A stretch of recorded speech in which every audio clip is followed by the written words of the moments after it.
Les Sœurs de Notre-Dame du Saint-Rosaire ont marqué l'histoire de Rimouski. Mère Élisabeth est arrivée le 3 avril 1875. Le premier évêque du diocèse de Rimouski lui a demandé de venir pour instruire les enfants.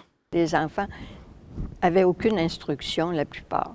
Après Rimouski, l'Est du Québec, les Sœurs ont poursuivi leur mission aux États-Unis et en Amérique centrale. On a au moins 300, 350 places où nous avons œuvré. À un certain point, ils étaient près de 1000 à revenir à Rimouski tous les étés. On était toutes dans ce qu'on appelle les missions. Mais désormais, il n'y a plus que 200 sœurs qui habitent encore la maison mère de la congrégation des Sœurs de Notre-Dame du Rosaire, ce qui les force à vendre leur imposant couvent. Nous avons présentement une moyenne d'âge de 85 ans dans la maison mère. Alors, c'est sûr que dans une vingtaine d'années, il ne restera plus grande sœur du Saint-Rosaire, éventuellement. Alors, ça nous oblige à agir pendant qu'on est capable d'agir. La semaine, des fois, il peut y avoir 2-3 sœurs là-dedans, puis il y a de la place pour 20. Une étude est en cours pour évaluer les possibilités de reconversion.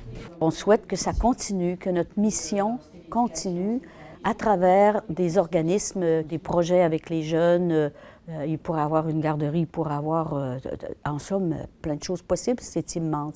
Pour les sœurs, habiter un espace aussi vaste était de plus en plus illogique. C'est une grosse masse salariale de maintenir toute la maison pour 200.